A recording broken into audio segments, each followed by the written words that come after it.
The cold season is settling in, my dear friend.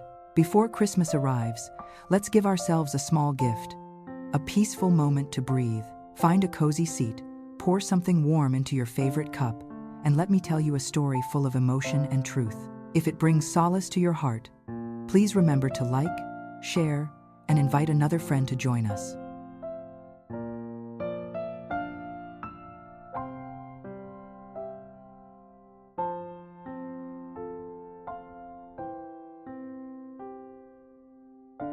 There are moments in life that slice your world cleanly into before and after. Moments that arrive without warning, without mercy, leaving you standing in a place you no longer recognize, breathing air that suddenly feels too thin to keep you alive. For me, that moment happened under the harsh fluorescent lights of Brighton Mercy Hospital in Boston, where the hallway hummed with the low static of machines and hurried footsteps. Nurses passed me without a glance, carrying blankets, charts, and new beginnings for other families, but not for mine. My son, Lucas, stood only a few feet away, close enough that I could see the dampness in his hair from the freezing rain outside, but his voice sounded like it was coming from behind a locked door. "Mom," he began, quiet and strained. "Sienna only wants her immediate family here." Immediate family. The words hit like a slap I never saw coming. I searched his eyes, those same warm hazel eyes I first saw open 34 years ago in a small coastal hospital in Maine. Eyes that once glowed with curiosity when he'd hold up seashells he collected on the shore. Eyes that used to sparkle when he'd say, "You're the best mom. You know that?" Those eyes did not look at me now. They looked past me, around me, anywhere but into me. Shame flickered there, shame of me. I forced a smile. "What do you mean, sweetheart?" I came as fast as I could. The train was delayed in Portland, and he cut me off. "Mom, please don't push. She's never really liked you." I felt something splinter deep inside me. Quietly, fatally, no sound. Just the soft, clean crack of a heart that has finally reached its limit. The world dimmed, as if the lights were flickering even more harshly than before. The nurses' voices blurred together, soft echoes bouncing off sterile walls. I felt suddenly weightless, as if my body were trying to float away from this moment, escape the humiliation bleeding into every corner of my being. I had traveled 14 hours from my little town of Harborside, Maine, through a raging winter storm, squeezed in a train seat that smelled of old leather and spilled coffee. I had spent those hours imagining the moment I'd finally hold my grandson, imagining the warm weight of him in my arms, the small flutter of his breath, the soft curve of his cheek against mine. I imagined Lucas smiling with pride, saying, "Mom, meet your grandson." I imagined Sienna, exhausted but glowing, letting me help brush the baby's hair back or adjust his blanket. I imagined everything except this, except standing here like an intruder in my own family's story. Behind a closed door, I heard the faintest sound a newborn's cry, sharp, fragile. My grandson's first breath in this world. I should have been beside him. Instead, I stood alone, unwelcome, like a ghost hovering at the edges of a life I had built piece by piece. Memories flooded me, Lucas as a baby, burning with fever in the middle of the night. How I'd held him against my chest, rocking back and forth until dawn, whispering stories I made up just to calm his trembling breaths. I remembered the freezing nights when I came home from the hotel laundry with cracked hands and aching lungs, but still cooked dinner because I wanted him to feel safe, loved. And now he looked at me the way strangers look at someone they pity. I swallowed hard. "It's okay," I whispered. Not to him, not to anyone, but to myself. A lie meant to keep me from falling apart on a hospital floor. I picked up my worn brown leather bag, the one my father gave me for my 40th birthday, telling me, "Carry this during the important moments in life." It had been with me at Lucas's birth, at Caleb's funeral, at every milestone that mattered. Now it was witnessing my undoing. Without another word, I turned away. Not because I wanted to, but because dignity was all I had left to carry. The hallway stretched endlessly as I walked, long, bright, cruel. I passed new fathers laughing on the phone, grandparents holding tiny bundles wrapped in pastel blankets, families taking their first photos with trembling joy. I kept walking, each step heavier than the last. Outside, the February wind slapped my face, icy and sharp. I shivered, pulling my coat tighter. My breath spiraled into the air in small bursts, like pieces of me drifting away. I didn't know where to go. My train home wouldn't leave until morning, so I did what I always do. I endured. I hailed a cab and asked the driver to take me to the cheapest place nearby. The Beacon Inn was a small, aging hotel with peeling wallpaper and thin walls. The room smelled faintly of mildew and bleach. A TV murmured somewhere down the hall, and laughter drifted from another room, distant, careless laughter. I sat on the edge of the creaking bed, still wearing my coat, my hands trembling in my lap. And only then, when no one could see, I let the tears fall. I cried harder than I had since the day Caleb died. I cried for the grandson I didn't meet, for the son I no longer recognized, for the woman in the hospital hallway who stood so still she almost vanished. And as the tears slid down my face, I felt something else, something deeper than grief. A growing emptiness. A question that had been waiting for years to be asked. When did my son stop loving me? When did I fade from his world? And why did no one tell me I was disappearing? I don't know how long I cried, but eventually, exhaustion won. When I could finally breathe again, I reached for the small lamp beside the bed, switched it off, and lay down on the stiff mattress, staring at the ceiling. The city hummed outside the frosted window. Traffic lights flickered. Snow tapped against the glass. Life continued around me, indifferent and unbothered. And I lay there, 63 years old, realizing that maybe the cruelest heartbreaks are not the ones shouted in anger, but the ones whispered softly, in the cold hallway of a hospital, by someone you devoted your whole life to. If this moment feels painfully familiar, if you've ever felt pushed aside by someone you love, tell me your story in the comments, and stay with me. Your voice matters, and I hope you'll keep walking with me into the next chapters. There are memories we carry like worn photographs, edges softened by time, colors faded but impossible to forget. Memories that remind us that before the heartbreak, before the silence, before we became shadows in our children's lives, we once held entire worlds in our arms. When I woke the morning after the hospital, the thin light of Boston's winter crept through the curtains of the Beacon Inn. I felt hollow, as if the night had carved out a part of me I wasn't sure I'd ever get back. Still, habit carried me forward. I took a shower that barely turned warm, put on clean clothes, brushed my thinning hair, and prepared myself to return home. Home. My little cottage on the coast of Harborside, Maine, where the gulls cried at dawn and the tides hummed against the rocks where I once believed love was as steady as the sea. But before I left, I needed to understand the whole journey that had led me to this moment. The unraveling hadn't started in the hospital hallway. It had begun much earlier, in the quiet roots of a life I'd built with hope, grit, and the sort of love only a mother can understand.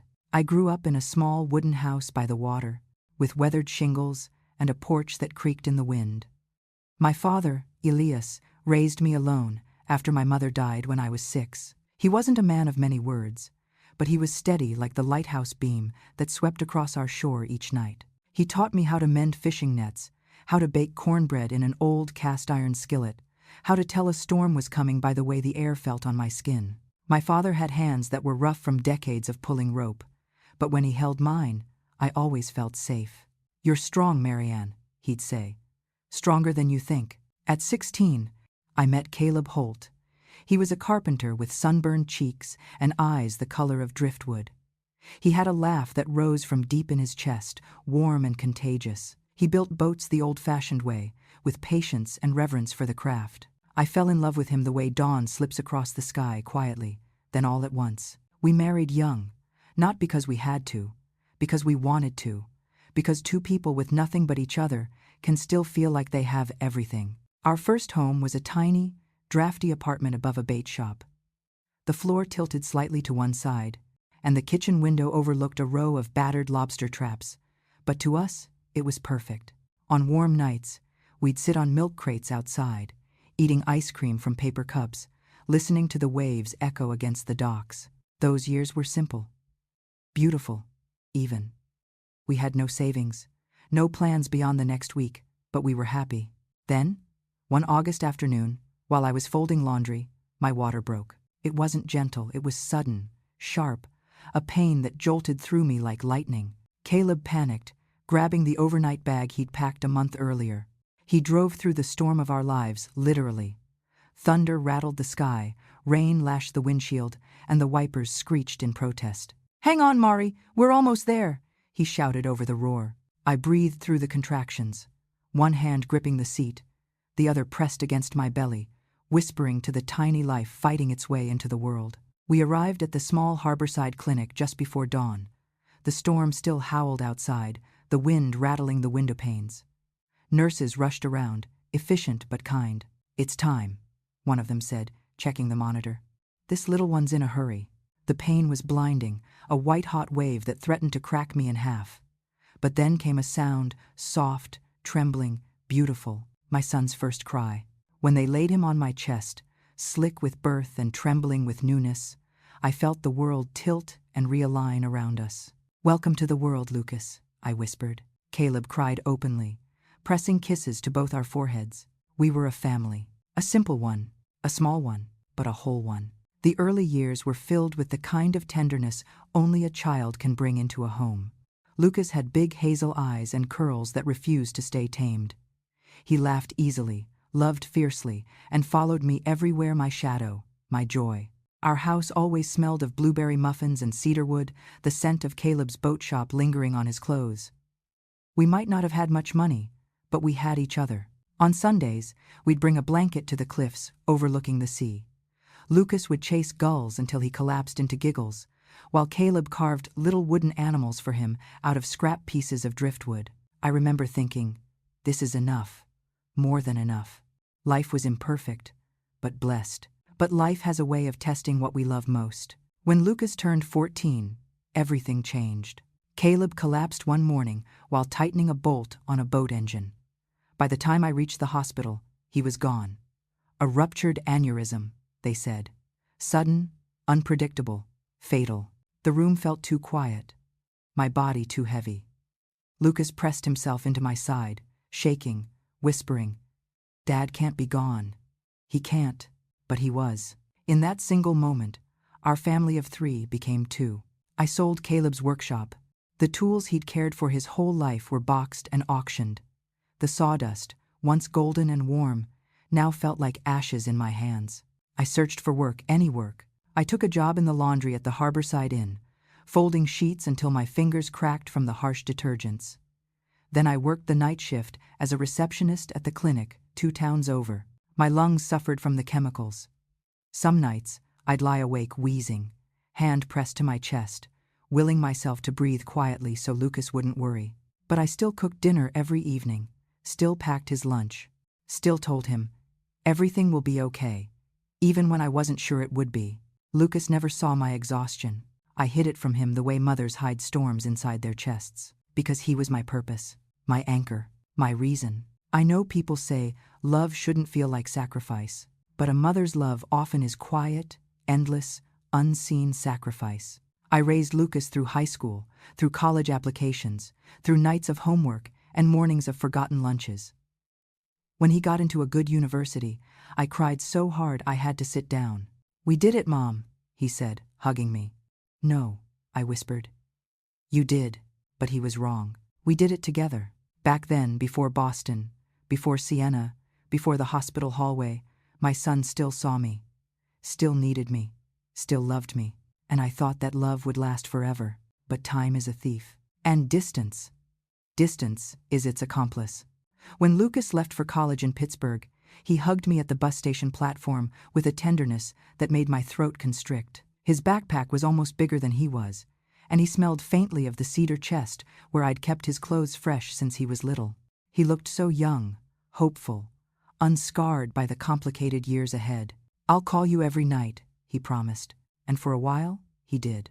Every evening at 9 p.m., without fail, my phone would ring. His voice filled the small kitchen of my cottage, stories about professors with quirky habits, roommates who cooked questionable meals at 2 a.m., and the overwhelming size of the campus. "Mom," he would say breathlessly, "Pittsburgh has more bridges than any city in the world. Isn't that wild?" "Almost as wild as you, sweetheart," I'd tease. Our worlds felt close enough to touch. Even though hundreds of miles separated us, I held on to those calls the way a drowning person holds on to a lifeline. My life at home settled into a rhythm. I continued working at the inn, folding towels and bedding until my hands were stiff. The night receptionist job left me bleary-eyed, but I never complained, not when it paid the gas bill or bought Lucas the engineering textbooks that cost more than my weekly salary. On the weekends, I made quilts to sell at the Harborside Artisan Market. The work soothed me. There's something therapeutic about stitching fabric together, turning scraps into something whole again. And that's where I met Mr. Adler. His full name was Walter Adler, but everyone in town just called him Walt. A retired mail carrier in his early 70s with a silver beard and a perpetual smell of pine sap.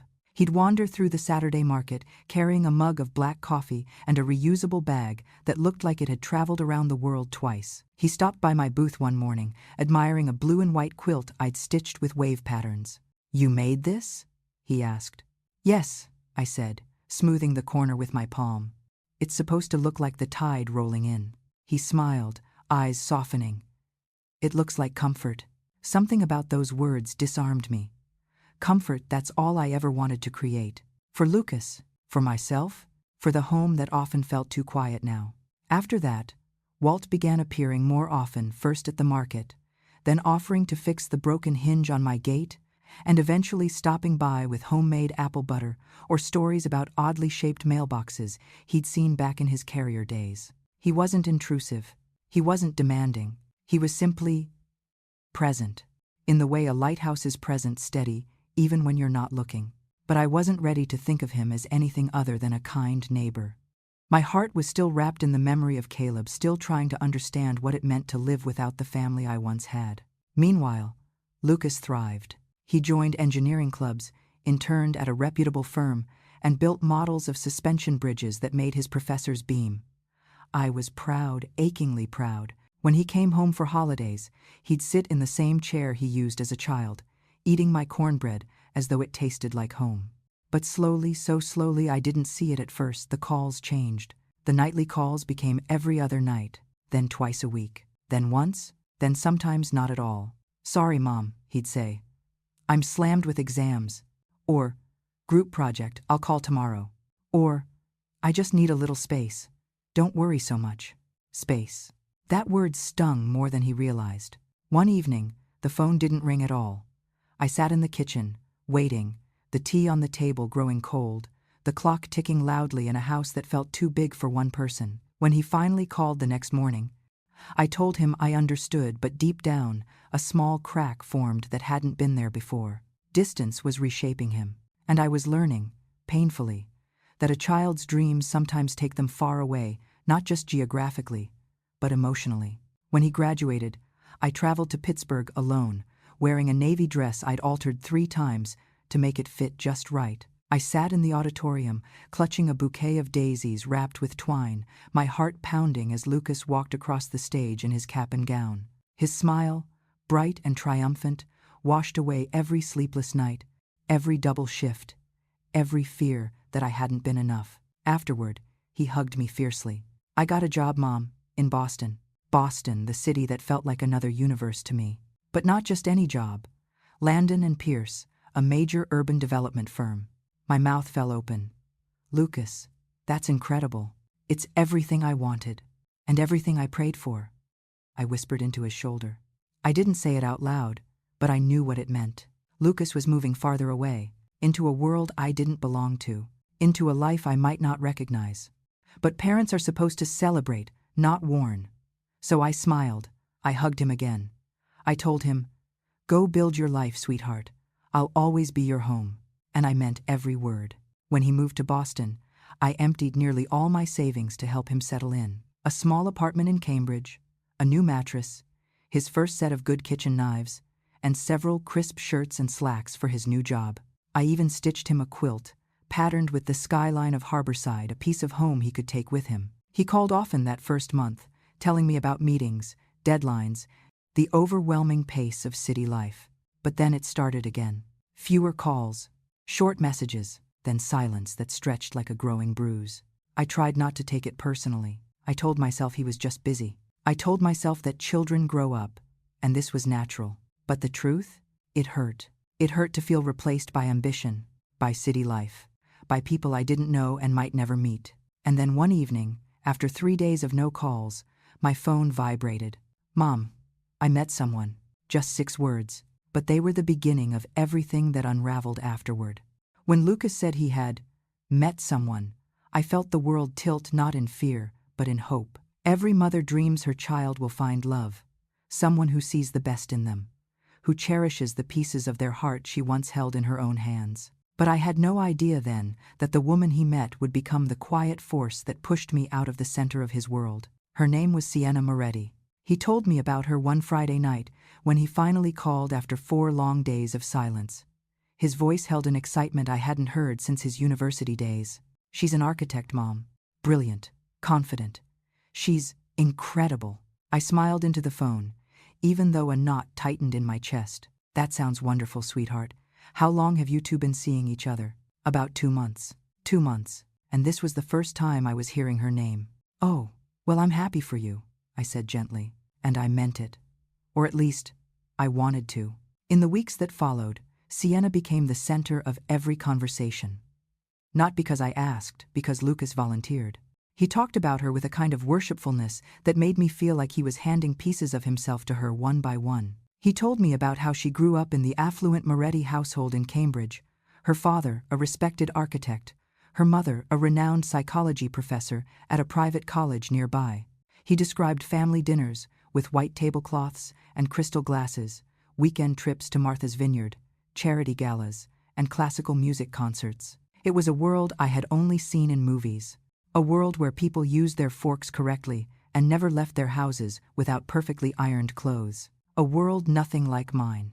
Lucas didn't say it outright, but I could hear it in his voice. He felt like he finally belonged somewhere he always dreamed of. And I, unintentionally, became a reminder of everything he wanted to grow beyond. The first time I saw a photo of Sienna, it wasn't from Lucas, it was on social media. A friend from the quilting group, a woman named June, handed me her phone at the community center one afternoon. "Isn't this your son with that architect girl he's dating? She's stunning." There they were. Lucas in a sharp gray coat, Sienna in a white wool dress, smiling with a confidence that practically radiated off the screen. Her hand rested lightly on Lucas's chest, her manicured nails visible even in the small image. She looked polished, untouchable, like someone born into a life where love was assumed, not earned. And under the photo was the first crack that warned me of what was coming. Dinner with Lucas's family. Family. Her family. Not me. I swallowed a lump in my throat and forced a smile for June. Oh yes, that's her. But inside, something stung. When I finally spoke to Lucas about meeting Sienna, the conversation was stiff. "Sweetheart, I'd love to meet her sometime." A pause, long enough for me to understand the answer before he said it. "Of course, Mom. Someday. When things settle down, settle down." Another phrase that meant, not now or worse, not yet. I tried not to let the disappointment seep into my voice. "All right. Whenever you're ready." The silence that followed felt like a wall between us, one neither of us knew how to climb. My first chance to speak to Sienna came unexpectedly. Lucas called late one evening. His voice was rushed, as if he were speaking to me between tasks. "She's here right now, Mom," he said. "We're heading out to dinner." "Oh, could I say hello?" Silence crackled through the phone. She's getting her coat. Maybe another time." Another small blow. Another bruise deepening beneath the surface. I told myself it was silly to feel hurt. She didn't know me. She didn't owe me anything. But I felt the shift subtle but certain. Lucas was slipping away, pulled by a gravity I couldn't compete with. And then came the moment I could never forget. I called Lucas one Sunday afternoon to ask how he was doing. His voice sounded distracted, his replies short. Then I heard her voice in the background, soft, clear, authoritative. "Lucas, we're going to be late. Did you text your mom back about Thanksgiving?" He sighed. "Not yet." My heart sank. "You're busy, sweetheart. I won't keep you." "Thanks, Mom. We'll talk later." Click. I stared at the phone long after the call ended. Thanksgiving had always been our holiday. Just the two of us. Turkey from the small butcher down the street. Pumpkin pie from my recipe book, worn from decades of use. But now, that tradition, our tradition, had been casually brushed aside. Later that week, Lucas confirmed it. "Sienna's family is expecting us. They have a big gathering. It wouldn't make sense for me to travel up to Maine this year. Oh, I understand. But of course I didn't. Not really. The first official meeting came months later when Lucas finally agreed to bring Sienna to Harborside for a weekend. I cleaned the cottage from top to bottom, baked blueberry muffins, prepared Caleb's favorite chowder recipe, the one Lucas loved as a child. I even laid out the quilt I'd made with the ocean waves pattern, hoping it would make her feel welcomed. When they arrived, Sienna stepped inside with polite eyes that scanned the cottage like it was a museum exhibit she didn't quite relate to. "Thank you for having us," she said. Her smile didn't reach her eyes. She complimented the quilt only after Lucas nudged her. She picked at her chowder. She checked her watch twice. She kept her manicured hands folded tightly on her lap. And though she was unfailingly polite, I felt like she was enduring the visit, not enjoying it. Later, I heard her call someone, probably her mother. "It's quaint," she said, her voice lowered. "Lucas is sentimental about it. I'm trying to tolerate the home that raised the man she loved." I didn't blame her for being different, but I did blame myself for feeling like I suddenly wasn't enough. When they left, Lucas hugged me briefly, too briefly. "We'll plan another visit soon," he promised. They never did. And that was the beginning of becoming a guest in my own son's life, of watching him drift toward a woman who offered him a world I couldn't compete with. A world of polished dinners and rich conversations and families who didn't understand the language of struggle. It wasn't jealousy. It was grief. The kind of grief no one warns mothers about. The grief of being replaced quietly, effortlessly, by someone who never had to earn what you gave freely. Sienna had not stolen my son, but she had taken up all the space he once reserved for me, and I was left standing outside, waiting for a door that was slowly closing. I used to think the hardest part of losing someone was the moment they left. But the truth is far quieter, far crueler. The hardest part is realizing they've stopped looking back. That realization came the day I received Lucas and Sienna's wedding invitation. Not in the mail, not with a phone call, not even in a simple text message. It arrived in my inbox, an elegantly designed digital card, beige with gold trim, adorned with a professional photograph of the two of them standing in front of a manicured garden in Concord. Her white dress flowed like silk water. Lucas looked as polished as the man she molded him into. The invitation read, "You are cordially invited to the wedding of Gander, Lucas Holt and Sienna Moretti." Cordially, as if I were a distant acquaintance. Not the woman who raised him alone.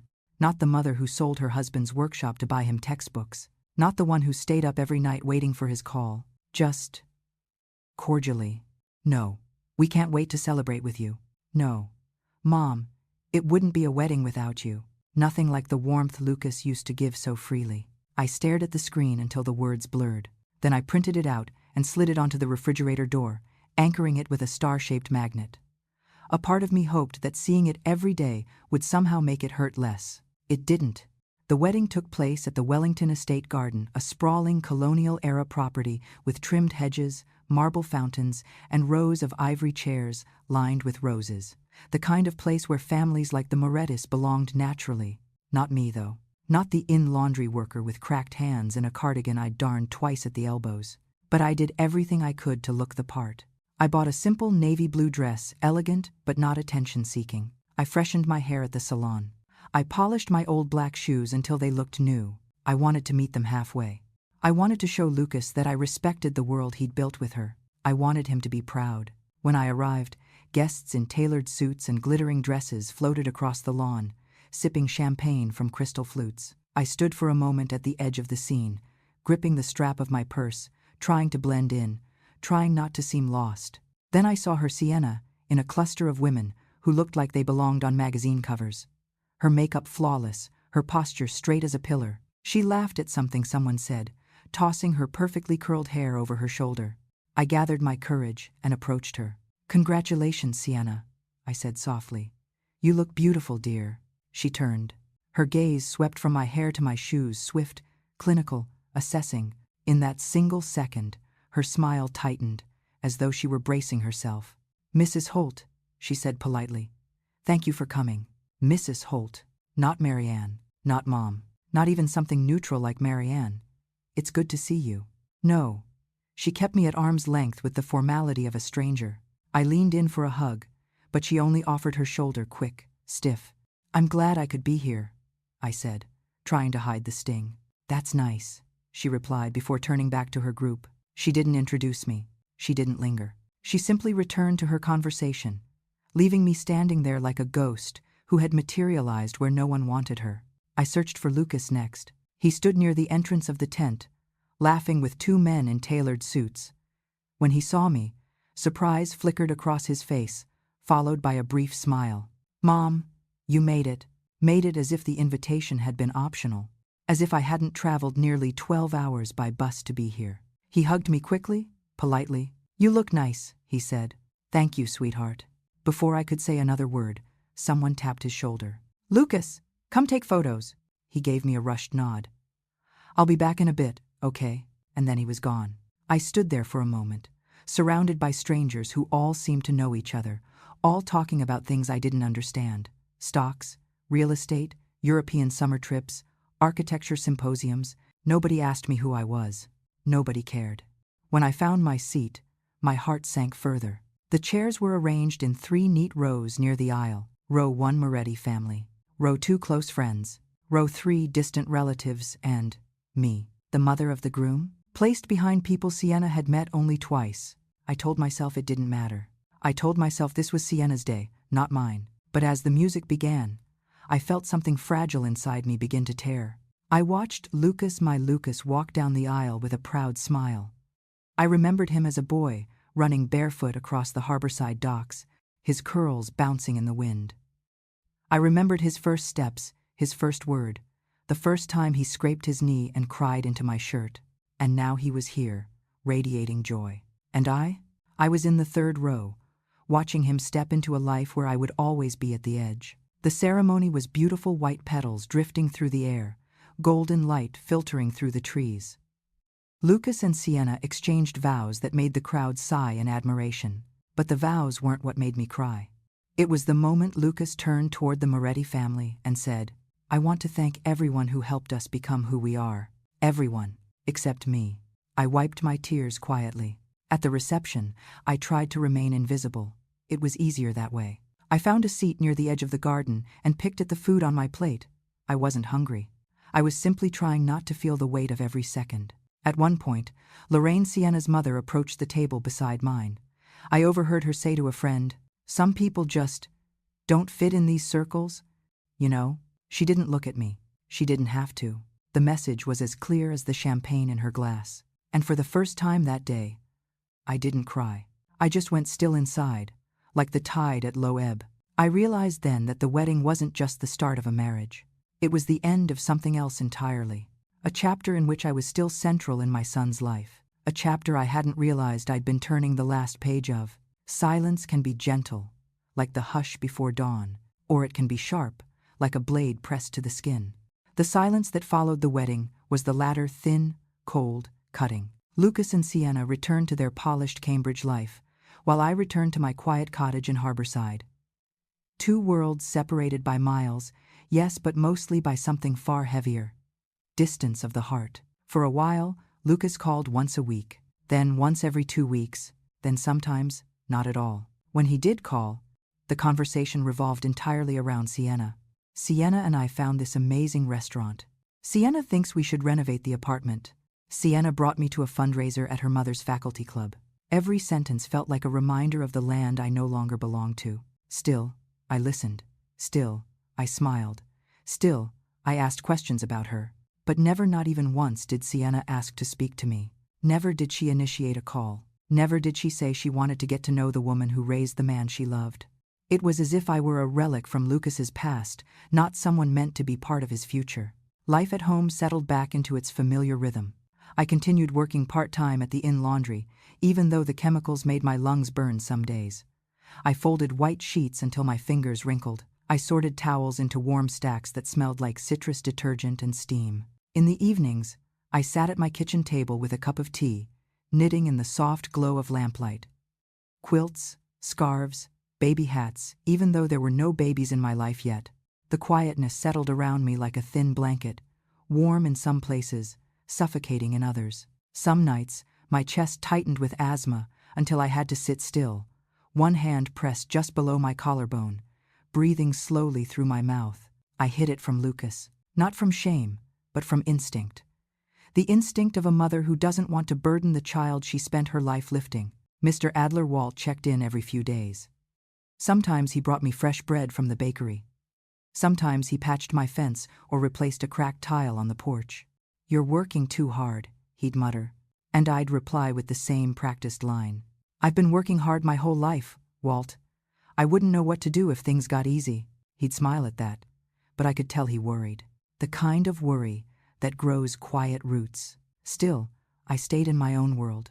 It was safer, predictable, less painful than what was happening with Lucas. 3 months after the wedding, Lucas called with a tremor in his voice, the same tremor he used to have when he was little and nervous about something.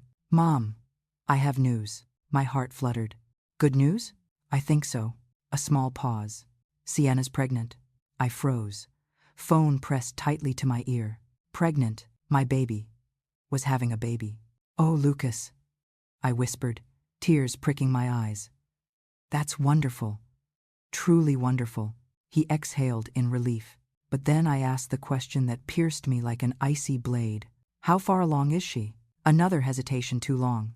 "Almost 3 months. 3 months. 3 months of a grandchild growing in the world without me knowing." "Oh," I said softly, forcing my voice to stay steady. "I didn't want to tell anyone too early," he said quickly. "It's risky in the first trimester, you know? Anyone. Not everyone. Anyone." But I knew others had known his in-laws, her sister, their high society friends who toasted with sparkling wine while I was folding sheets in a laundry room. But I said nothing, because mothers often swallow pain to keep peace. After we hung up, I stared at the little blue mug on my table, Caleb's old mug, chipped on the rim. He used to hold Lucas on his lap and drink coffee from it, Lucas giggling whenever the steam fogged his tiny nose. I traced the chip with my thumb, feeling the years layered into its crack. A grandchild. A new piece of Lucas in the world. My heart warmed with hope. I imagined knitting a blanket with little sailboats. I imagined buying picture books. I imagined holding that tiny life and telling him stories of harborside sunsets. But hope can be a dangerous thing when placed in the wrong hands. Over the following weeks, I followed Sienna's pregnancy through social media because that's where everything was posted. Her first ultrasound, her baby bump photos, her pregnancy yoga sessions, her baby shower. All curated, all with perfect lighting, all with comments from friends and her family showering her with adoration. Every time I commented something gentle, beautiful, or "so happy for you," my words were left with no replies. But Lorraine's comments, her friends' comments, even colleagues' comments, were replied to warmly. Yet I told myself I was imagining it, that maybe she was too tired to reply, that maybe I was being sensitive, because sometimes hope makes you blind. I knitted a blanket anyway. Soft cream-colored yarn with little knitted stars around the edges. I added a pair of tiny matching booties, and a teddy bear from the artisan market, one with embroidered eyes and a stitched smile. I packed everything into a box and mailed it to Boston with a handwritten card. "For my first grandchild. May he always feel loved. Grandma, Marianne." 2 weeks later, Lucas texted, "Got the package, Mom. Thanks. The blanket is nice." Nice. A word that hurts more when it comes from your own child. No photo of Sienna holding it. No message from her. No thank you. I called Lucas. "Did Sienna like it?" "Yeah, sure," he said. "She's tired. Pregnancy's been rough. Could she maybe call me for a quick minute? I'd love to congratulate her myself." A pause, followed by a sigh. "Mom, she's not big on calls, and she's sensitive during pregnancy. Let's not overwhelm her." Overwhelm. As if a grandmother's voice was too much weight for his new life. "All right, sweetheart," I whispered. And for the first time, I felt something unfamiliar. The sensation of being gently pushed away, not with cruelty, but with indifference. Indifference hurts more. Cruelty you can fight. Indifference swallows you quietly. Weeks passed, then months, and my only connection to the baby growing inside Sienna came through sharp, curated images on a glowing screen. One day, Lucas mentioned casually, "We're naming him Emmett." Emmett. A beautiful name. I whispered it to myself that night while knitting another tiny hat. "Emmett. Your grandma loves you already. But loving someone you've never met is a dangerous thing, especially when there are people building walls between you and that love." And as Sienna's due date drew closer, those walls only grew higher. The day Emmett was born, Should have been a moment carved in gold, a memory I'd frame forever. Something to cradle against my heart in my final years. I imagined being by Lucas's side, holding his trembling hand, whispering the same words I whispered to him the day he came into the world. "It's okay, sweetheart. I'm here. I'm right here." But life rarely gives us the moments we imagine. More often, it gives us the ones that break us open. I was at the Harborside Inn, folding sheets in the warm hum of the industrial dryer. When my phone buzzed, I almost didn't check it. I had grown used to Lucas's silence, weeks passing between calls as naturally as seasons shifting. But something tugged at me, a quiet pull deep in my chest. I wiped my hands on my apron and reached into my pocket. It wasn't a text. It wasn't a missed call. It was a Facebook notification. I tapped the screen, and there it was. A photo. A newborn baby, wrapped in a white and blue hospital blanket. Skin still flushed from birth. Eyes closed. Tiny fingers curled like seashell spirals. The caption read, "Welcome to the world, Emmett Holt Moretti. Our hearts are full." Posted by Sienna. Tagged, Lucas Holt. For a moment, I couldn't breathe. My hands went weak. The sheet I was folding slipped to the floor. The world around me fell away. The hum of the dryer turned into a dull roar, and the fluorescent lights above me flickered in a dizzying haze. I saw my grandson for the very first time, the same way a stranger would. Not through my son. Not through a call. Not through a whispered, "Mom, he's here." But through a social media post. My knees buckled. I grabbed the counter beside me, inhaling sharply through my mouth, trying not to collapse. A coworker, Linda, peeked around the corner. "Marianne, you okay?" I turned my phone toward her, hand trembling. "My grandson," I whispered. "He's here." She smiled. "That's wonderful, congratulations." But the tears sliding down my face weren't from joy. It took her only a second to see it. Her smile faded. "Oh, honey," she murmured, squeezing my arm. "Did they call you?" I shook my head. I couldn't speak. Couldn't form the words. They forgot me. No, worse. They didn't think of me at all. I don't remember how I got home that afternoon, whether I drove carefully or recklessly, whether the road was clear or blurred by tears. All I know is that I ended up at my kitchen table, staring at that photo on my phone, zooming in, tracing his nose, his tiny lips, his little hands, searching for traces of Lucas as a baby, searching for pieces of my life in his face, searching for something to anchor myself to. I refreshed the post. More likes. More comments. "Congratulations. He's perfect. So beautiful. Sending love." Among them, a comment from Sienna's mother, Lorraine. "My darling grandson. Grandma loves you so much already. I'm honored I was there to witness your first breath." There it was. The blow that knocked whatever breath I had left clear out of me. She was there, holding him, welcoming him, becoming the grandmother I had dreamed of being. And me? I was miles away, staring at a screen, learning about my grandson with the rest of the internet. The shame burned so deeply it felt like a physical wound. After 2 hours of waiting for Lucas's call, which never came, I dialed him myself. 1 ring, 2 rings, 4, 6.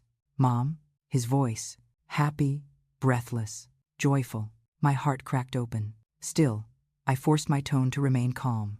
"I saw the picture," I whispered. "Congratulations, sweetheart." "Oh, thanks, Mom," he said, as if he'd forgotten he owed me that news. "Is Sienna okay?" "She's fine. Exhausted. But everything went well." "That's good," I murmured. "I'm glad to hear that." But inside, I was dying. "You didn't call?" I said softly. A long silence followed, then a sigh. "Mom, I'm sorry, everything happened so fast." 12 hours. They had 12 hours. Time enough for photos, time enough for filters, time enough for captions, time enough for Lorraine to hold him, time enough for comments, but no time for me. "You had time to post," I said before I could stop myself. "That was Sienna," he snapped quickly. "Mom, please don't do this. I'm exhausted." "Lucas, I'm your mother." "I know," he said, but his voice carried irritation more than love. "It's just been chaotic." I swallowed the ache. "Can I come see the baby?" My voice trembled. Another pause. Another wound. "Mom, not yet. Sienna needs rest. We don't want too many people." People, as if I were one of the masses. Not the woman who kept him alive through fevers and storms. Her mom was there. I whispered. That's different, Lucas said sharply. She's her mother, and I'm yours. Mom, he warned, please don't start. And that was it. Those 4 words, the same ones that would haunt me for months. Please don't start. As if wanting to hold my grandson once was starting trouble. He promised to let me know when I could come. But I already knew the truth. I would not be allowed in that hospital room. Not while Sienna had a say. Days passed. I watched Emmett's life unfold from afar. His first yawn. His tiny fingers gripping Lorraine's thumb. His hospital bassinet. Sienna's tired but radiant smile. Lucas holding him proudly. Every photo was posted publicly. Every moment shared. With everyone. Except me. I left comments for the first few posts. So precious. Congratulations, little one. Grandma loves you already.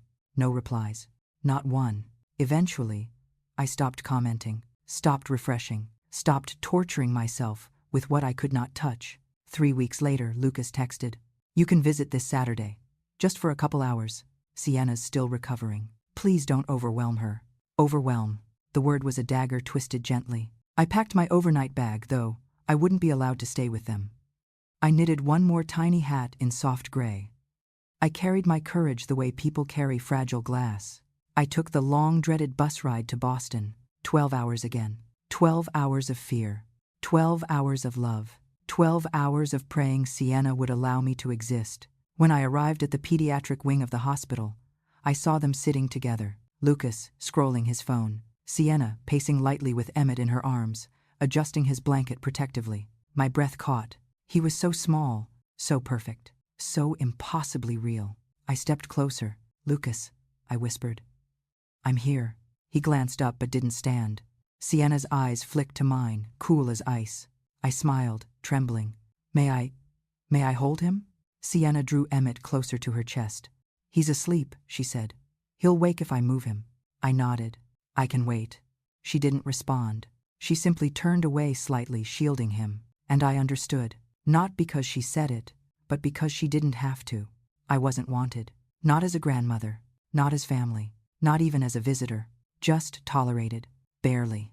And as I sat there, trying to breathe through the weight of that truth, I didn't know I had only seen the beginning of my heartbreak. There is a moment in every slow-breaking heart when pain shifts into clarity, when the fog lifts, not because the wound has healed, but because the wound has finally stopped begging to be understood. For me, that moment arrived not in a hospital hallway, not in a taxi clutching my grandson for 5 precious minutes, but weeks later, when the billing department of Arlen Medical Center called me out of the blue. But before that shattering moment came the steady drip of indignities that prepared me for it. After that cold, awkward hospital visit where Sienna clutched Emmett like I was some kind of threat, they took me to a cafe nearby. Even then, the air around us carried tension, thin, brittle, like stretched fishing line that could snap with one wrong breath. Sienna sat on one side of the table, rocking Emmett beneath a cream-colored nursing blanket. Lucas sat beside her, shoulders hunched with exhaustion, eyes darting to his phone every few minutes as if waiting for someone else, someone more important to text him. I sat across from them, hands folded in my lap, trying to look small so I wouldn't disturb the fragile atmosphere. "How's motherhood treating you?" I asked gently. "Fine," Sienna answered shortly. "Is Emmett sleeping well?" "He sleeps okay." I tried again. "Do you need anything?" I brought more knitted hats, and she cut me off by lifting a hand. "Thank you, but we have everything covered." Covered. The word landed heavily. It was the polite version of, "Stay in your lane. We don't need you." Lucas stared at the table, saying nothing. After the meal, if you could call it that, we exchanged awkward hugs. Lucas hailed a taxi. "We'll take you to the bus station," he said. So that was that. 12-hour trip down. 2 hours of being tolerated. 5 minutes holding my grandson. 12 hours returning home. When the taxi pulled up to the curb, Sienna finally handed Emmett to me. "Just for a minute," she said. I took him carefully, reverently, as though holding the last warm ember of a fire that had long since died. His tiny body curled into mine like he instinctively recognized a softness he'd missed. "Hi, Emmett," I whispered. "I'm your grandma." He stirred, opening his unfocused newborn eyes for just a second, and I felt my heart swell with a wave of aching joy. Then the moment was gone. Sienna lifted him back, clutching him again. "Thank you," I said to Lucas, "for letting me meet him.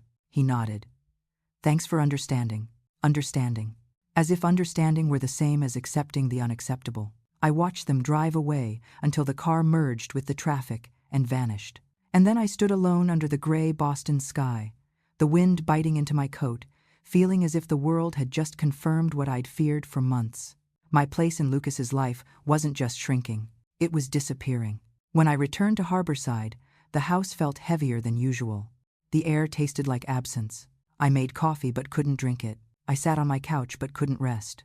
Every room echoed with memories of a boy who once ran through these halls calling Mom, like it was the safest word in the universe. Now I was just an obligation, a name on the guest list, a distant third-row seat at his wedding, a grandmother allowed only supervised slivers of love. The phone stayed silent for 3 days, 4, 5. Not a word from Lucas, not even a text. It was Rosa, my oldest friend, who came by on the 6th day, knocking on my door with a basket of lemon muffins. "You haven't been to knitting circle," she said softly. "Talk to me." And I did, through tears, through long pauses, through words that felt too small for the size of my heartbreak. Rosa listened. "They don't want me there," I said. "Not really." Rosa took my hand. "Then go where you are wanted, and stop breaking your heart trying to be enough for people who don't see your worth." Her voice was gentle, but her message burned. I wasn't ready to accept it, not yet. But life was about to push me there quicker than I expected. 2 weeks later, at 8:17 a.m. on a Thursday, my phone rang. A Boston number. Maybe it was Lucas. Maybe he'd realized how wrong everything had been. Maybe he wanted to apologize. I answered with a hopeful breath. "This is Marianne Holt."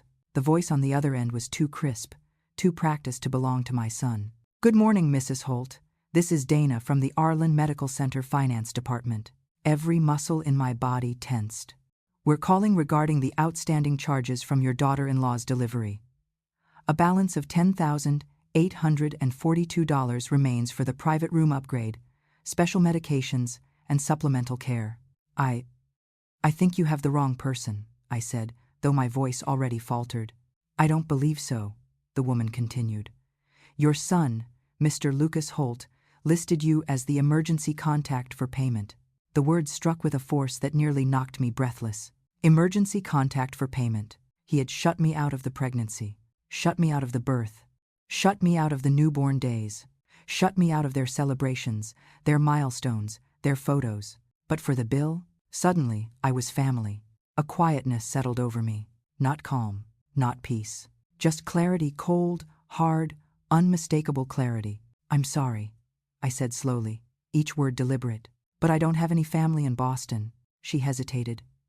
"Ma'am, according to our records—" "Your records," I interrupted gently, "are mistaken." "But—" "I have no family there," I said firmly. "I have no son named Lucas Holt. And I am not financially responsible for this bill."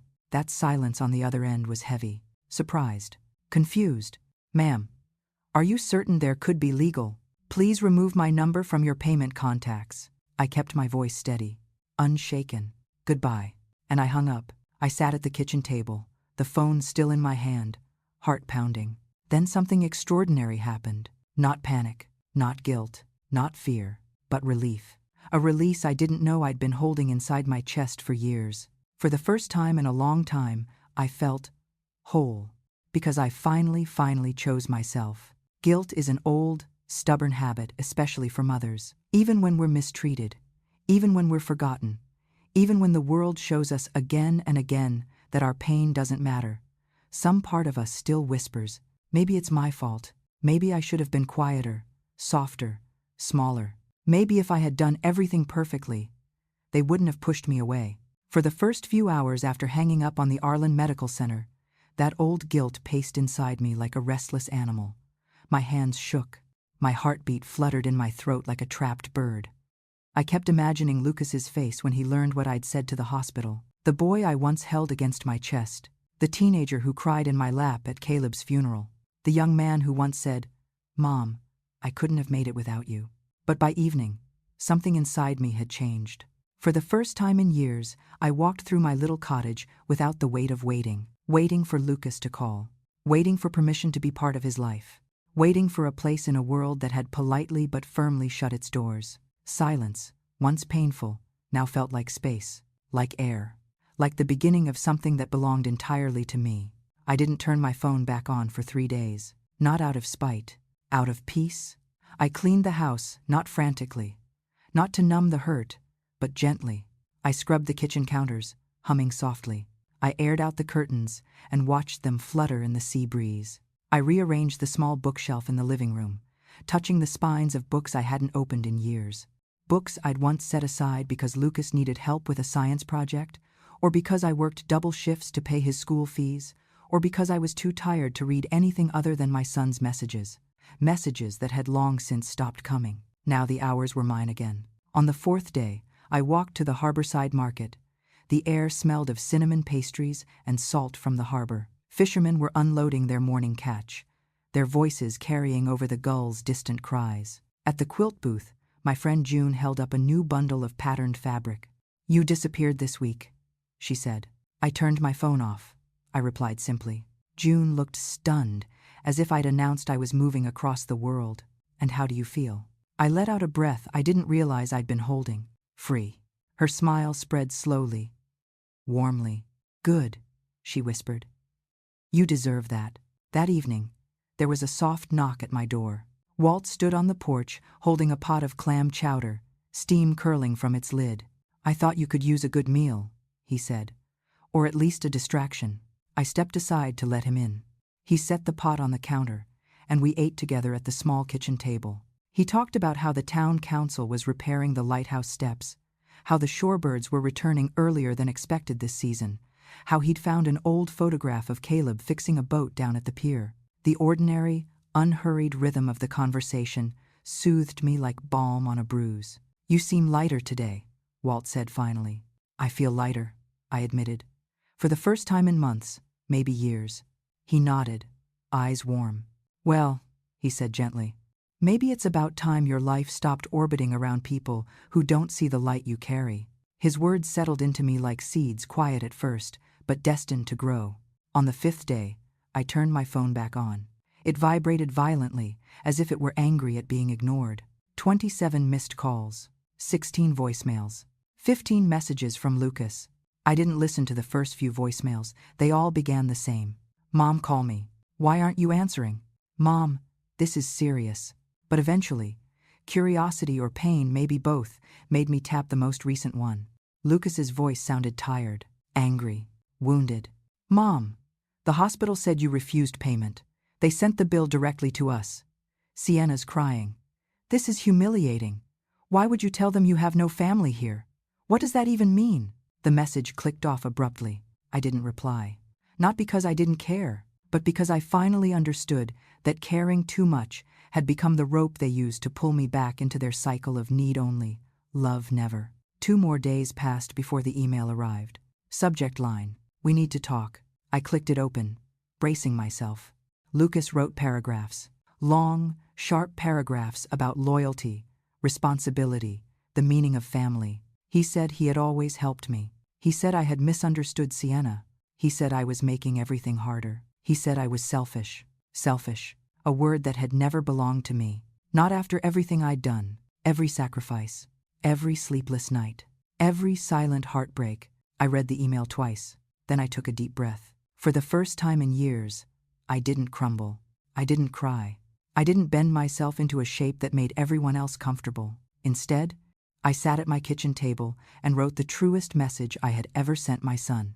"I won't pay that bill, not because I don't love you, but because I love myself enough to stop letting you treat me like I am disposable." I wrote more clear, calm, honest. I didn't accuse. I didn't shout. I simply told the truth. And then I hit send. 3 hours later, his reply came in just 3 sentences. "I can't believe how selfish you're being. Sienna was right about you. Goodbye." I stared at the screen, not devastated, not broken, just still. Because sometimes the words meant to break you are the ones that finally set you free. After that, life settled into a quiet rhythm that tasted almost like healing. I returned to Quilting Circle. I started taking long morning walks along the rocky shore. I joined a community reading program at the library, helping children read picture books with big, bright letters. Some evenings, Walt and I sat on the porch watching the sun melt into the ocean. The silence between Lucas and me no longer felt like punishment. It felt like space to breathe, space to rebuild, space to reclaim the woman I had been before I spent my life serving everyone else, space to be Marianne again. Life has a peculiar way of healing you just enough to test you again. 6 months passed after Lucas's final email, the one that ended with goodbye, a word sharp enough to slice, but not deep enough anymore to destroy. 6 months of rebuilding, of discovering who I was without the constant ache of waiting for my phone to light up with his name. I found a kind of calm I hadn't felt in years. Not joy, not yet, but peace. A quiet, fragile peace. I spent mornings walking along the harborside shore, waves curling over the rocks like they were tucking them in for sleep. I joined a community choir and rediscovered the simple pleasure of singing in harmony with others. I read books I'd abandoned long ago. And Walt, he visited often. He repaired a broken drawer in my kitchen. He brought me homemade ginger cookies because he knew the cold weather made my joints ache. He talked about the birds returning for the season, about old mail routes, about the subtle art of carving wood grain. He filled the silence without drowning me in it. For the first time in a long time, I breathed easily. Then the phone rang. The number flashed with a Boston area code. For a split second, my heart clenched with old instinct. Could it be Lucas? Does he want to apologize? Is everything finally changing? But the voice that answered wasn't his. "Hello, Mrs. Holt. My name is Fernanda Ruiz. I'm a social worker at Arlen Medical Center." Social worker. The term alone made my pulse jump. "Yes," I said cautiously. "This is she. I'm calling regarding your grandson, Emmett." The world narrowed to a pinpoint. Is he hurt?" My voice cracked in a way I hadn't heard in months. "No, ma'am. Emmett is physically healthy." A pause. "But the situation is complicated." I swallowed. "Hard. I'm listening." "Your daughter-in-law, Sienna, was admitted 2 days ago with acute psychological distress. She's stable now, but she requires inpatient care. She has been struggling with severe postpartum depression and anxiety for months." I gripped the edge of the table. Postpartum depression. No one had told me. No one had hinted. No one had asked for help. The social worker continued gently. "Your son, Lucas, is at the hospital with her, but he's struggling to manage both his wife's condition and the needs of the child. Emmett has been placed in temporary care with the hospital nursery staff." My throat tightened. My eyes burned. "Temporary care?" "Yes. But it can only be maintained until tomorrow morning. After that, the hospital must involve an external agency unless a family member can assume immediate caregiving." A family member. My stomach twisted. My voice felt small. "Why? Why are you calling me?" "Your son listed you as the secondary family contact on the emergency form." Secondary. Not first. Not immediately. Not willingly. Secondary. I stared at the wall, at the faded photograph of Lucas as a child hugging me at the beach. How ironic that the moment he needed something, truly needed something, he suddenly remembered I existed. But the social worker didn't sound demanding. She sounded tired.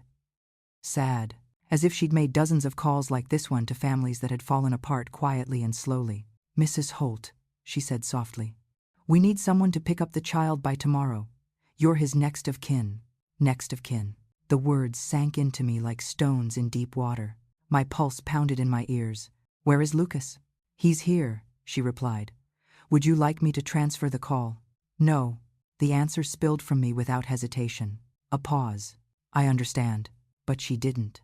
Not truly. She didn't understand what it meant to be needed only when everything else collapsed. To be abandoned for months, then summoned like a spare tire kept in the trunk. I pressed a hand to my chest. "Is Emmett safe?" "Yes," she replied. "He's being cared for by nurses. But he needs familiar bonding. He needs stability. He needs—" The words unraveled something inside me. I took a slow breath. "I'll come," I said. "I'm on my way."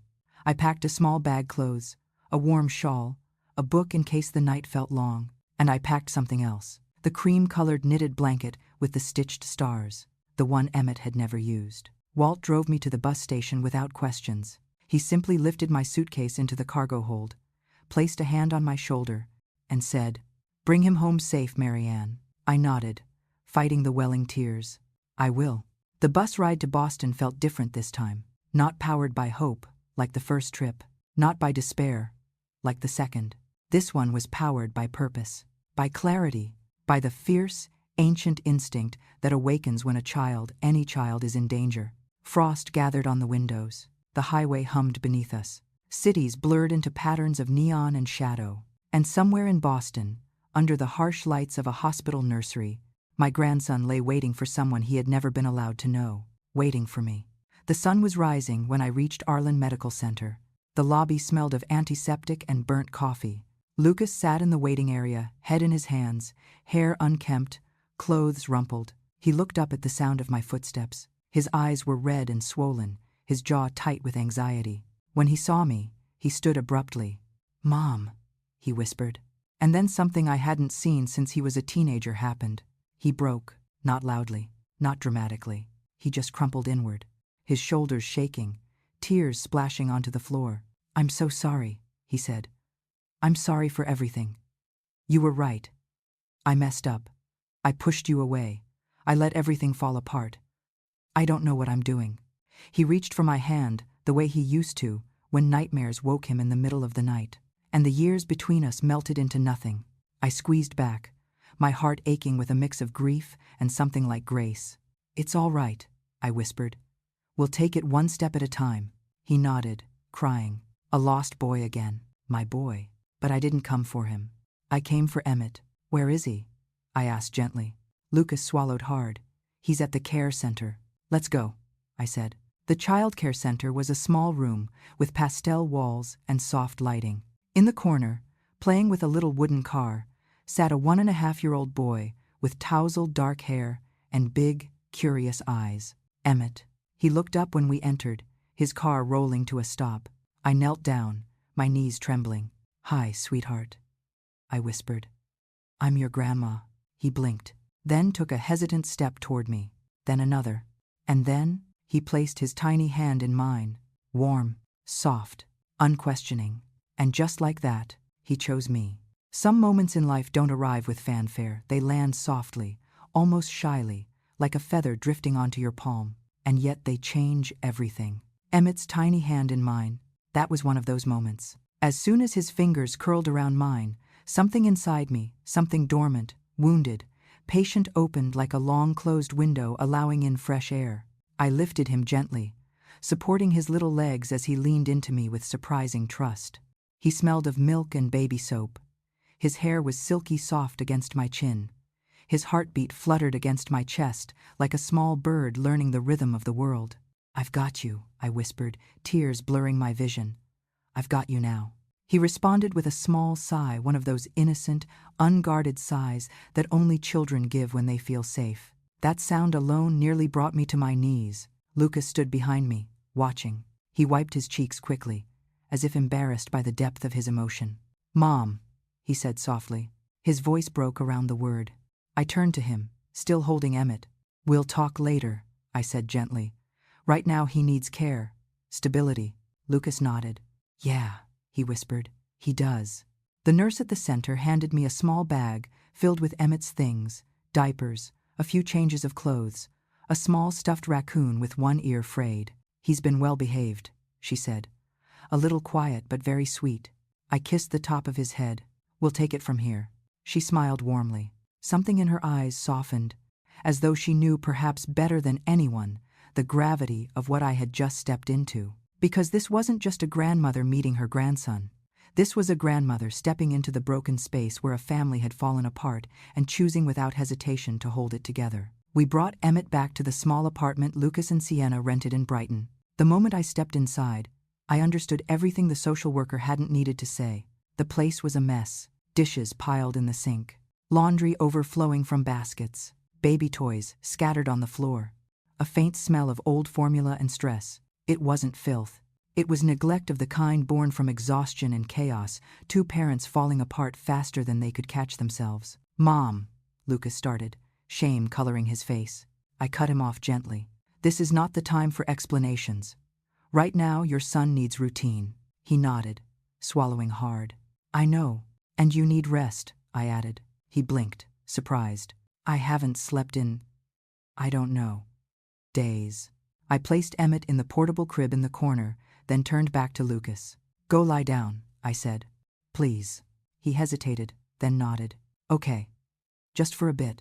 I watched him disappear into the bedroom, just a shadow of the confident man he once was. It was sobering, heartbreaking, but also clarifying. For the first time, I understood just how much Lucas had been drowning beneath the weight of expectation. Sienna's, Lorraine's, his own, and the crushing image of a life he thought he needed to build to deserve love. I fed Emmett a small bowl of mashed banana and oatmeal, singing softly as he ate. His little legs kicked happily against the high chair. He watched me with round brown eyes, the same warm shade his father had as a child.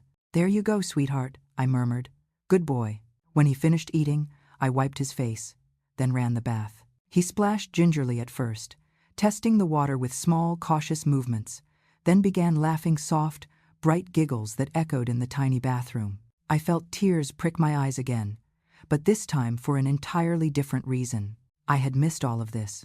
His first smile, his first steps, his early babbles.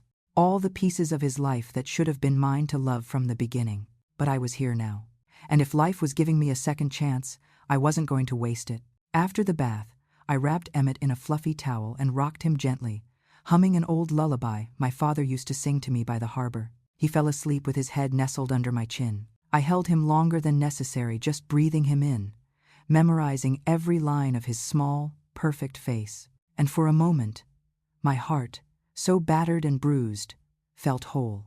Later, Lucas came out of the bedroom looking groggy and overwhelmed. He stared at Emmett sleeping in my arms, and something shifted in his expression, not relief, not gratitude alone, but something deeper, recognition of who I had always been, of what he had taken for granted.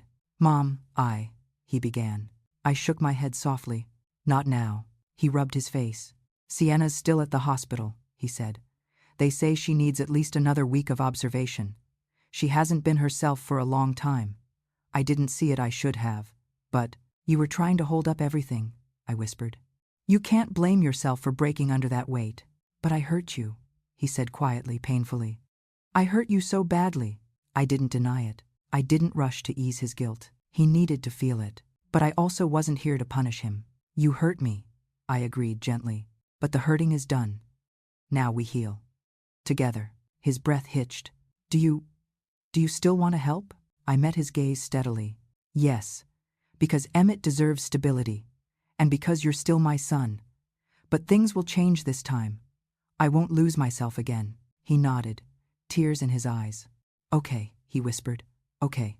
That night, I stayed on the couch, Emmett asleep in the portable crib beside me. The apartment was quiet, heavy with exhaustion, but for once, not with dread. As I drifted to sleep, I realized something profound. I had not returned as a doormat or as a desperate mother trying to wedge herself back into her son's perfect city life. I returned as someone who had finally rediscovered her worth, someone who knew her limits, someone who chose love, not submission. And I returned for Emmett, the little boy who had reached for me without hesitation. The little boy who, in one gentle moment, rewrote the direction of my life. In the days that followed, the apartment slowly shifted from a place of crumbling exhaustion into something steadier, something survivable. Not because the circumstances improved, but because someone finally stepped into the cracks and said, "This won't break us." That someone was me. But I didn't feel heroic. I felt purposeful, like I had stepped into the role life had been quietly preparing me for, long before Lucas ever left Harborside. Each morning, I woke before the sun, the apartment dim and hushed. I'd watch Emmett sleep, his tiny chest rising and falling with the soft rhythm of morning breaths. And every time, my heart caught at the sight. How much had I missed? How many moments had slipped through my fingers while I waited outside the walls of their lives? How many firsts had been erased from my story, replaced by carefully curated photos on a screen? But the answer no longer stabbed. Pain, when held long enough, dulls into something else, something like endurance. I couldn't reclaim the past, but I could build something steady from the wreckage of the present. By the third morning, Lucas emerged from the bedroom, looking like a man who'd finally slept deeply for the first time in months. His hair stuck up in the back, his shirt wrinkled, but his face was softer, less storm-tossed. I was feeding Emmett oatmeal at the kitchen table when Lucas stopped in the doorway, watching us. "Mom?" he said quietly. "Yes, sweetheart?" His voice wavered. I didn't realize how badly I let things fall apart. I set the spoon down, meeting his eyes. "Lucas, life doesn't fall apart all at once. It happens piece by piece, quietly, when you're too tired or scared to see the cracks." He exhaled shakily. "I thought I could handle everything alone. Thought I had to. With Sienna's family, with the pressure. I didn't want to look weak." "You weren't weak," I said softly. "You were overwhelmed. And you didn't know who you could trust." He swallowed. "I should have trusted you." I didn't flinch. I didn't nod.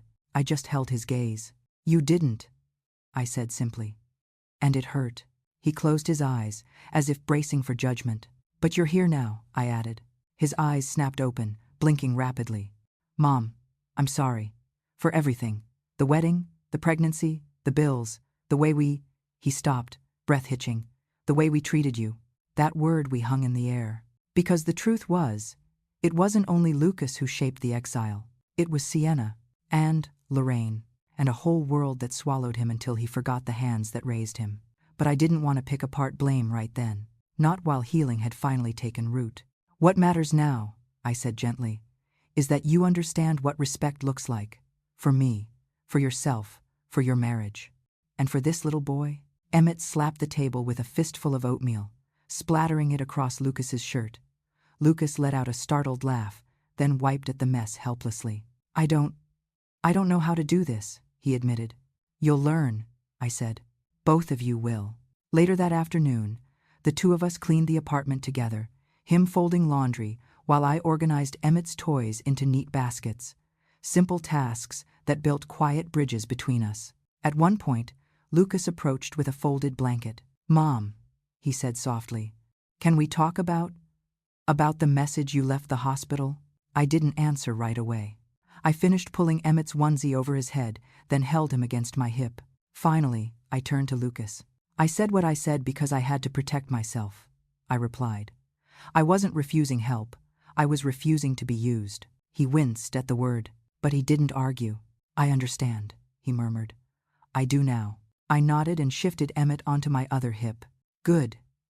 Because that boundary stays." "It will," he whispered. The sincerity in his voice surprised me.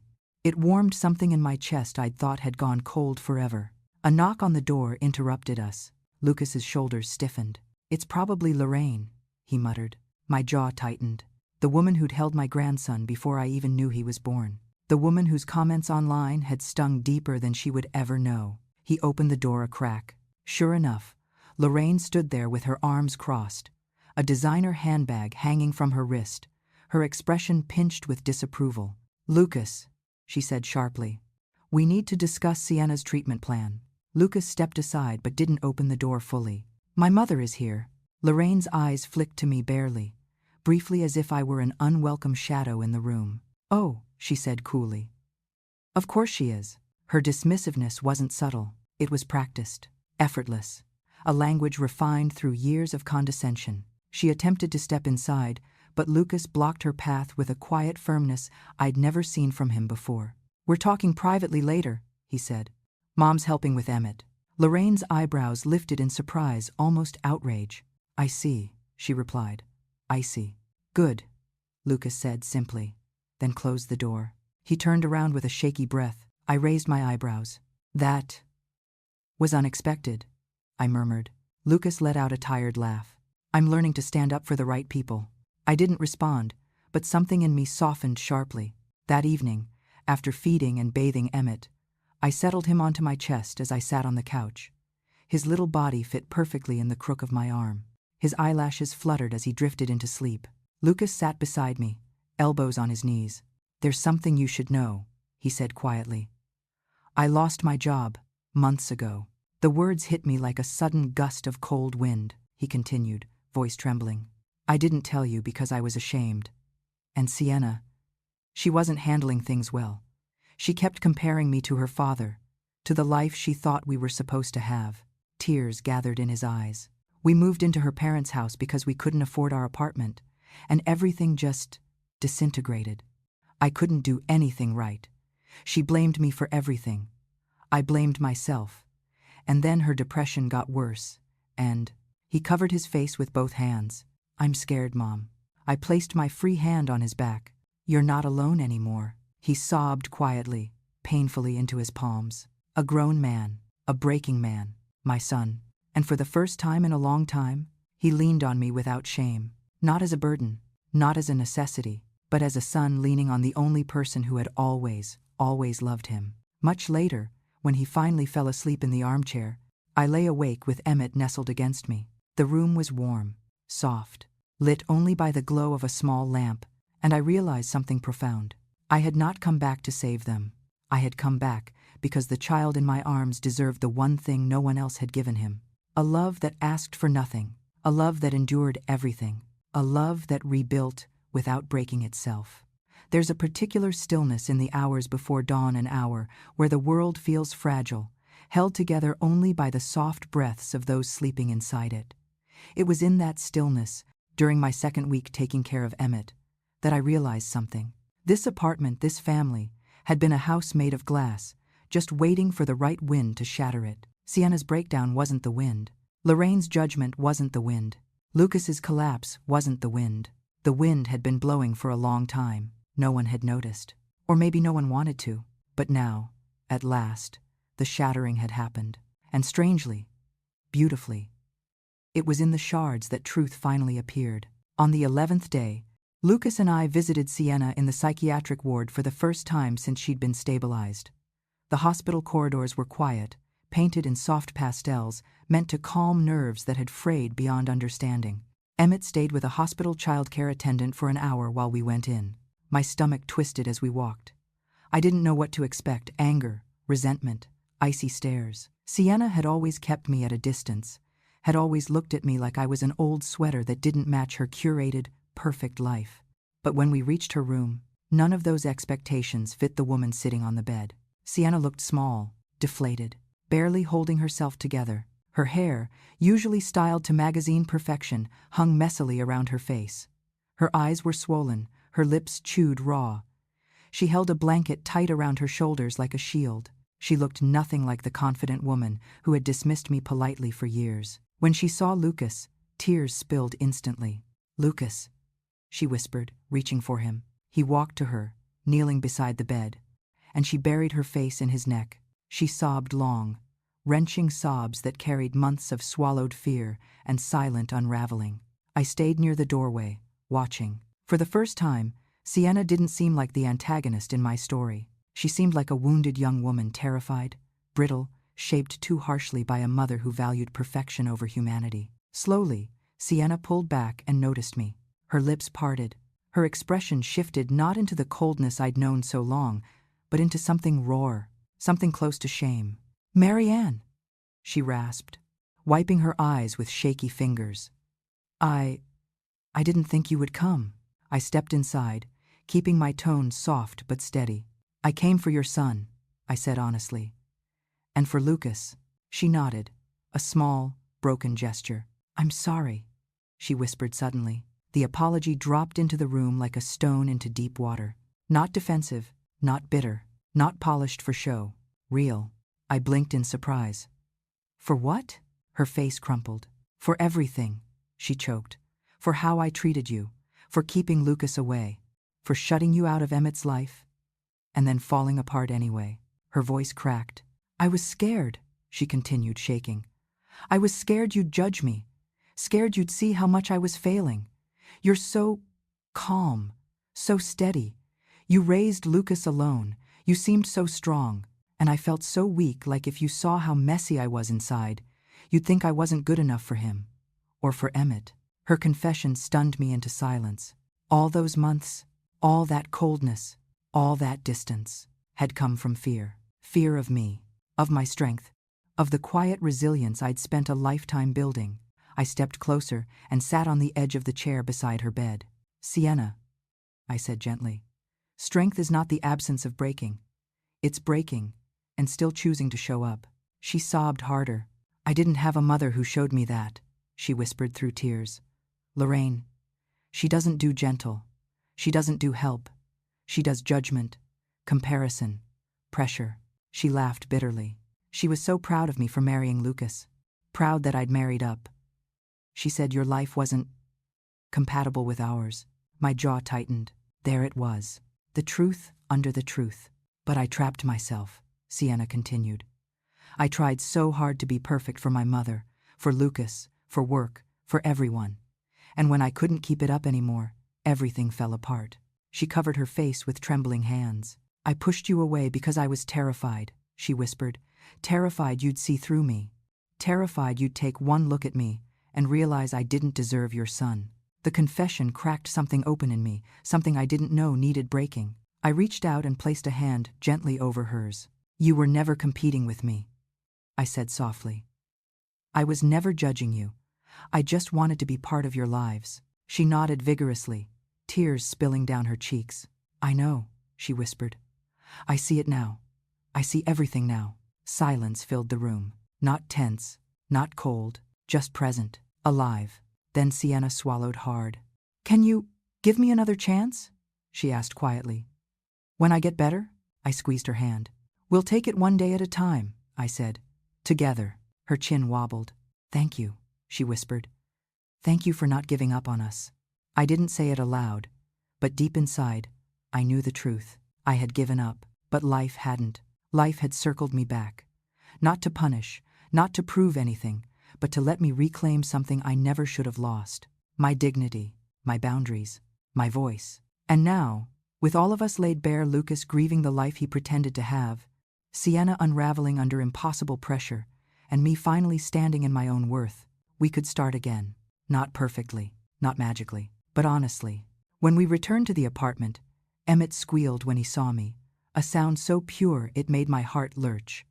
He toddled toward me on wobbly legs, arms reaching high. Nana, he babbled. Lucas froze. I froze. The world froze. Nana. He called me Nana.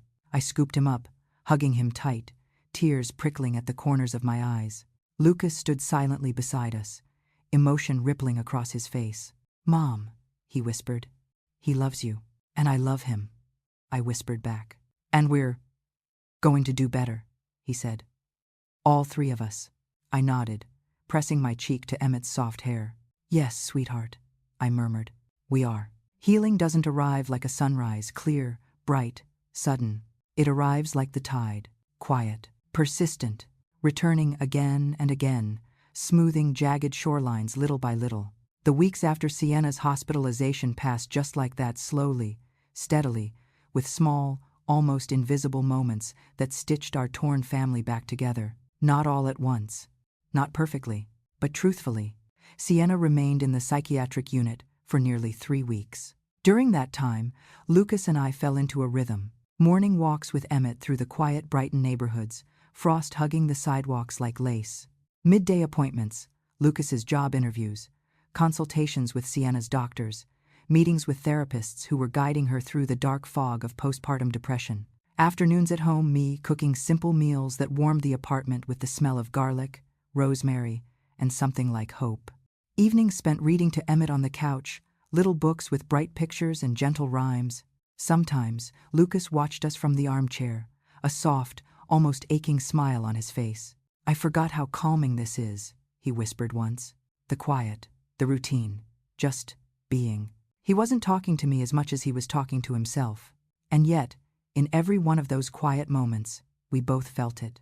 The slow, tectonic shift of a fractured bond reknitting itself, not into what it once was, but into something sturdier. Boundaries were clear now. Respect was mutual. Love was no longer a weapon or a negotiation. It was becoming what it should have always been. A place to return to, not a place to hide from. On the 15th day, Lorraine showed up again. She didn't knock. She marched into the apartment like she owned it, her voice sharp and frantic. Lucas, we need to discuss Sienna's discharge. Her heel snagged on one of Emmett's stuffed animals, and she steadied herself, glaring at it like it had personally offended her. Then she saw me on the floor with Emmett, stacking wooden blocks into a wobbly tower. Her lips thinned. Mrs. Holt, she said in a tone that was meant to be polite but held the sweetness of vinegar. Still here, I see. I didn't stand. I didn't justify my presence. I didn't shrink. Yes, I replied calmly. I'm here. Emmett babbled, reaching up to place a block in my hand. Lorraine's eyes flicked to him with a mixture of possessiveness and frustration. "This isn't the environment Sienna needs to come home to," she snapped. "Too much noise. Too much clutter. Too much—" she waved her hand vaguely. "Chaos." Lucas stepped out of the kitchen, wiping his hands on a towel. "Mom's helping us," he said firmly. Lorraine bristled. "That's exactly the issue, Lucas. We discussed this. My house is better equipped. Sienna needs support from her own family." "With all due respect," Lucas said, his voice steady as a held breath, "your idea of support isn't helping." Lorraine's jaw locked. "I'm her mother, and I'm her husband." Silence snapped through the apartment. For the first time, I saw Lucas not as the boy who'd been pulled between worlds, but as the man choosing where he belonged. Lorraine stared at him in disbelief. "You're making a mistake," she whispered, her voice trembling with anger. "She needs me, not—" Her gaze flicked to me. "This." Lucas moved to stand between us. "What Sienna needs," he said quietly, "is peace, patience, and honesty. Mom gives her that." Lorraine blinked rapidly. Shock, loss of control, fear. She steadied herself. "Well," she said coldly, "don't expect my help when everything collapses." Lucas didn't flinch. "We won't." And for the first time since I'd known the woman, Lorraine had no rebuttal. She walked out in silence. The door clicked shut. Lucas exhaled shakily, running a hand through his hair. "That felt good," he admitted. "It sounded good too," I replied gently. He smiled, small, but real.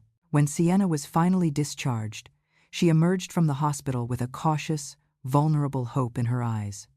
She moved slowly, like someone relearning how to carry her own weight.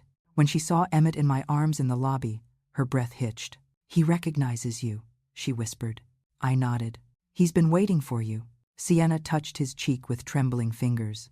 He leaned toward her, reaching out. Tears spilled instantly down her face. "I missed so much," she sobbed. Lucas wrapped his arms around both of them, and I stepped back, giving them space, not out of exclusion but respect. Sienna wiped her cheeks and looked at me. "Will you help me?" she asked, voice small. "Not just with Emmett. With everything. With learning how to be a mother without drowning." Her vulnerability pierced something inside me. "Yes," I said softly. "We'll take it one day at a time." She nodded, lips quivering. "Thank you," she whispered, "for giving me another chance." It wasn't forgiveness. Not instantly. Not fully. But it was a beginning. The days that followed were hard, messy, uneven. Sienna had moments where the world overwhelmed her, where she cried in the bathroom while I took Emmett on long stroller walks so she could breathe. Lucas found part-time work at a local engineering firm. He made dinner when he could. He slept deeply for the first time in years. We began to sit at the dinner table together, 3 adults and a toddler, passing plates and stories and burdens. There were hard conversations, apologies, confessions, boundaries. There were evenings where Sienna handed me Emmett with trembling hands and said, "I need a moment." And I said, "Take it. We'll be here." There were nights when Lucas fell asleep on the couch while I read Emmett bedtime stories, his small hand curled around one of my fingers. And through it all, little by little, the apartment once tense and brittle became warm. Not perfect, but human. One evening, after Emmett had drifted off and Lucas had gone to bed, Sienna and I sat quietly on the balcony overlooking the dim city skyline. She spoke first. "My mother always said vulnerability is weakness," she murmured. "But I think maybe vulnerability is the only way families survive." I nodded. "It's how they grow." Sienna turned toward me, eyes clearer than I'd ever seen them. "You're not just Lucas's mother," she said softly. "You're the one who keeps us steady. No flattery, no resentment, just truth." I placed my hand over hers.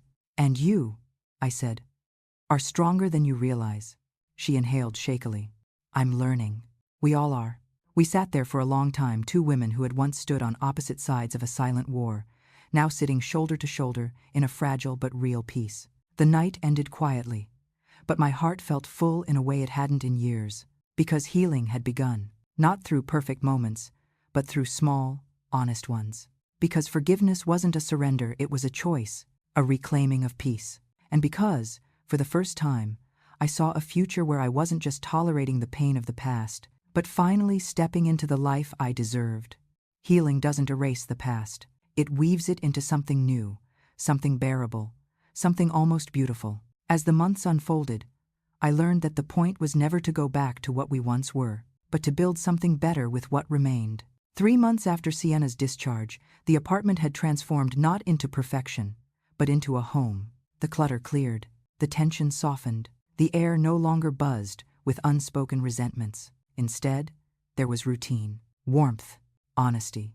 Emmett began talking more little babbles that evolved into real words, then short sentences spoken with the pure conviction only toddlers possess. Mama, Dada, Nana, Nana, the name stuck. Each time he called it, something deep in my chest unfolded like a blooming flower. I hadn't asked for the title, hadn't demanded it, hadn't begged for a place in his life. He offered it freely, and that made all the difference. Sienna changed slowly, but deeply. She went to therapy twice a week, journaled every night, cooked once in a while, even if the dishes were unevenly seasoned or the pasta overcooked. She told Lucas when she felt overwhelmed instead of shutting down. She asked for help instead of pretending she could hold the world alone. She apologized again, not dramatically, but in small ways that mattered. One evening, while folding laundry together, she said, "I didn't know how to let people love me without feeling threatened. I looked up from the tiny socks I was pairing. That's something most people spend their whole lives learning," I replied. She gave a shaky smile. "Thank you for giving me time. Thank you for growing," I said. She cried then. But it was the good kind, the kind that cleans the dust off the soul. Lucas rebuilt too. He found steady work at a structural engineering firm in Brookline. He came home earlier. He learned to cook simple meals. He took Emmett to the park every Saturday morning, letting him chase pigeons and splash in puddles. Sometimes I watched them from the bench. Lucas crouched beside Emmett, pointing at trees, tracing the shapes of clouds with his fingers. I hadn't seen that softness in him since he was a boy. One afternoon, as we packed up snacks after a park outing, he turned to me unexpectedly. "Mom," he said, "I'm starting to understand." "Understand what?" I asked. He slung the diaper bag over his shoulder, letting out a slow breath. "How much you carried alone," he said. "How much strength it took, and how unfair it was for me to forget that." I didn't respond right away. The wind rustled the leaves overhead, scattering sunlight across the grass. "You were trying to build a life," I finally said. "That's not a crime." "I know," he murmured. "But the way I shut you out, that was. And I'm sorry." This time, his apology didn't reopen wounds. It sealed them. I reached out, squeezing his hand. "I forgive you," I said softly. "Fully." His eyes glistened. "Thank you, Mom." And the simplicity of that moment felt like the completion of a long, painful journey. When Sienna was stronger, when Lucas was stable, when Emmett began to toddle confidently from room to room like a tiny explorer, I returned home to Harborside for a little while. The cottage felt different than when I'd left. Not empty, peaceful, not echoing, inviting. The sunlight through the kitchen windows painted warm ribbons across the floor. The sea breeze drifted through the curtains like an old friend returning. For the first time, the silence didn't hurt. It felt earned. Walt visited the next day with a basket of freshly baked blueberry scones. "You look better," he said simply. "I feel better." We sat on the porch sipping tea while the gulls cried overhead. "Your life got bigger," he said. "Not smaller." I smiled a soft, grateful smile. It did. A week after returning home, I received a picture message from Lucas. It was a photo of Emmett standing in the middle of the living room, holding up the cream-colored knit blanket, the very one I had made before he was born, the one that had been ignored for so long. The caption read, "He won't nap without it now." Tears blurred my vision, but they weren't the old tears. Not the tears of longing, or grief, or loneliness. These were tears of fullness. A second message followed. "We love you. Come visit soon." I replied, "I will. And I love you too." 3 months later, at Emmett's preschool program, his tiny voice singing off-key to a room full of proud parents, something inside me settled with finality. He spotted me in the audience, eyes bright, face lighting up like a sparkler. "Nana!" he shouted, waving both arms wildly. Parents turned and smiled. Lucas laughed. Sienna wiped a tear. And I felt seen, not tolerated, not resented, not erased. Seen. Belonging not because I had fought for a place, but because I had rebuilt myself, and the family had come to meet me there. Later, in the park near the preschool, we sat together on a blanket, Emmett curled between my legs, Lucas handing out juice boxes, Sienna leaning comfortably against my shoulder. We took a photo together, the four of us smiling beneath a canopy of sunlit trees. When I looked at it later, tucked into my old leather bag beside a photograph of Lucas as a child, I realized something profound. Both photos told the same story, of love, of breaking, of rebuilding, of choosing yourself, and finding your people in the process. At 65, I am not the woman I was. I am stronger, calmer, less willing to shrink, more willing to walk away when needed and walk back when it's right. I have my grandson. I have my son. I have respect, something I once believed I had lost forever. But most importantly, I have myself. And that is enough. More than enough. Everything. If you've made it this far into my story, tell me, have you ever had to reclaim yourself after being forgotten? Share your thoughts in the comments below. Your story might just help someone else find their way back to peace. And if you want to keep walking this path of healing, resilience, and rediscovering your worth with me, stay connected so you won't miss the next chapter. Because every story, no matter how painful, carries a lesson about rising,